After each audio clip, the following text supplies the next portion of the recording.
Coliseu, na fabulosa engenharia de Roma antiga. A engenharia romana ainda surpreende os especialistas por sua ousadia, recursos técnicos, tecnologia e sua incrível resistência e durabilidade. O que hoje está em ruínas foi causado por ação humana com a intenção de destruir ou de extrair material para outras construções.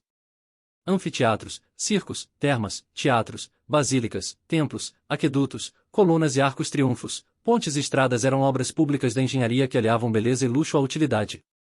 Eram obras feitas para usufruto dos cidadãos e, ao mesmo tempo, destinadas a marcar a presença do Estado, o poder e riqueza do Império. A engenharia romana serviu de referência para nossos dias. O Coliseu, por exemplo, é modelo de engenharia para todos os estádios esportivos do mundo atual. A eficiência dos materiais e técnicas empregadas, a solução de problemas de topografia, iluminação e ventilação natural, a precisão dos cálculos e tantos outros elementos causam profunda admiração nos engenheiros de hoje. Coliseu, o maior anfiteatro romano. Entre as obras mais icônicas da engenharia de Roma antiga está o Coliseu, nome popular do Anfiteatro Flávio, homenagem à família Flávia do imperador Vespasiano, que o mandou construir. Uma colossal estátua de Nero colocada nas proximidades, originou-lhe o apelido Colosseum, ou hoje Coliseu. Depois de 8 anos de construção, o Coliseu foi inaugurado em 80 d.C. Funcionou como arena por quase 450 anos.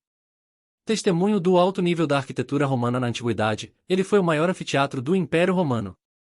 Segundo o historiador Cássio o século II, o Coliseu foi inaugurado em 21 de abril do ano 80 com 100 dias de jogos, incluindo gladiadores, batalhas navais simuladas, caçadas de animais onde 5.000 animais foram mortos na arena. Ficha técnica do Coliseu. Formato de elipse, em 188 metros de comprimento x 156 metros de largura circunferência, em 527 metros arena, em 87,5 metros de comprimento x 55 metros de largura. Altura, em 48 metros, a 4 andares apoiados em pilastras e arcos. Material de construção, em tijolo, argamassa e areia. Revestimento externo, em mármore travertino. Capacidade para 50.000 pessoas acomodadas em arquibancadas. 76 entradas para as pessoas comuns, a cavaleiros, patrícios, clientes e plebeus. 4 entradas exclusivas das autoridades, imperador, senadores, vestais e sacerdotes. O fato do edifício estar localizado em um terreno pantanoso tornou necessário escavar até 14 metros de lodo inutilizável e fazer uma fundação de quase 13 metros de altura e 7 metros de largura com pedras e argamassa. As pessoas sentavam nas arquibancadas de acordo com seu lugar na hierarquia social, e mulheres, plebeus e escravos nas arquibancadas superiores, enquanto o imperador, os senadores e as vestais ficavam no primeiro andar, ao redor da arena. Um lugar de honra era reservado para o editor, a pessoa que organizava e pagava os jogos. Muitas vezes, o editor era o próprio imperador, que se sentava no camarote imperial no centro da longa curva norte do estádio, onde todas as suas reações eram examinadas pelo público. No centro ficava a arena, palavra derivada do latim que significa areia, material que revestia o pavimento de tábuas de madeira que podiam ser removidas. Na arena, eram travadas as lutas de gladiadores e feras. A forma redonda tinha como objetivo evitar que gladiadores, condenados à morte ou animais caçados se abrigassem em um canto. Os porões do Coliseu. Abaixo do piso da arena fica uma vasta estrutura subterrânea chamada hipogéum, palavra grega que significa porão. Originalmente, não havia nada construído no hipogeu. Depois de remover as tábuas de madeira, o espaço poderia ser inundado transformando-se em um lago para as naumachiae, as batalhas navais simuladas com navios de menor escala. Elas ocorreram na inauguração do Coliseu, no reinado de Tito. Acredita-se que foi Domiciano, irmão e sucessor de Tito, que mandou construir diferentes salas, corredores, celas, túneis dispostos em 2 andares. Ali foram instaladas as masmorras dos condenados à morte, as jaulas para animais selvagens e as instalações das máquinas de palco como alçapões, rampas e elevadores. Cenários inteiros podiam ser transportados para a arena com a ajuda de um complexo sistema de guinchos, polias, cabos e contrapesos. Para a surpresa dos espectadores, por exemplo, uma floresta completa ou uma paisagem desértica pode surgir do solo em poucos minutos.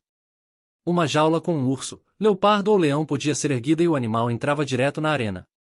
O hipogeu foi reformado muitas vezes durante os 5 séculos de funcionamento do Coliseu, e pode-se distinguir pelo menos 12 fases diferentes de construção. Ele estava conectado por túneis subterrâneos a vários pontos fora do Coliseu. Por esses túneis, os animais, seus treinadores e gladiadores podiam chegar às jaulas e celas. Túneis especiais estavam reservados para o imperador e as virgens vestais, para que pudessem atingir seus camarotes sem se misturarem com a multidão. Os jogos realizados no Coliseu. O Coliseu era um anfiteatro para jogos que incluíam lutas de gladiadores, caçadas de animais, lutas entre animais e de gladiadores com animais. As apresentações duravam o dia todo. A primeira parte dos jogos era dedicada ao venatio, a caça aos animais selvagens, que ocupava a maior parte da manhã.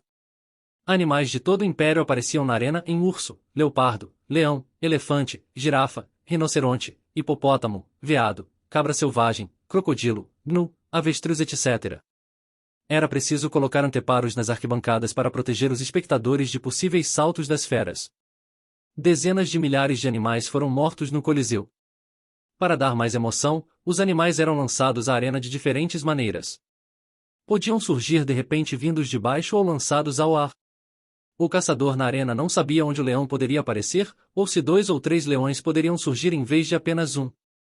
As lutas de gladiadores começavam e acabavam pelas portas colocadas ao extremo do anfiteatro. O gladiador vitorioso saía da arena pela porta triunfalis, a porta triunfal. O derrotado era retirado pela porta libitinesis, nome derivado de Libitina, deusa da morte dos cadáveres. Ao contrário do que o senso comum acredita, o Coliseu não foi palco do martírio cristão, no contexto das perseguições aos cristãos. Não há evidências históricas sobre isso. Também é totalmente infundada a afirmação de que Nero teria mandado executar cristãos no Coliseu, acusados de terem provocado o incêndio de Roma. O Coliseu sequer tinha sido construído na época de Nero, cujo governo foi de 54 d.C. a 68 d.C. Conforto para os espectadores. Para proteger o público do sol forte ou da chuva, o Coliseu possuía uma enorme cobertura de tecido, o velarium ou velum, um tipo de toldo que era estendido por um sistema de cordas e roldanas. O velarium era sustentado por 240 mastros verticais no topo do Coliseu. As cordas corriam por esses mastros até o exterior do Coliseu, onde eram amarradas em 160 colunas de pedras. O tecido era costurado a partir de várias peças de lona, cada uma cortada em tamanho diferente devido à planta elíptica. O velarium era operada por cerca de 100 hábeis marinheiros da frota imperial estacionada em Misenum, no Golfo de Nápoles. Eles eram especialmente chamados a Roma para essa tarefa.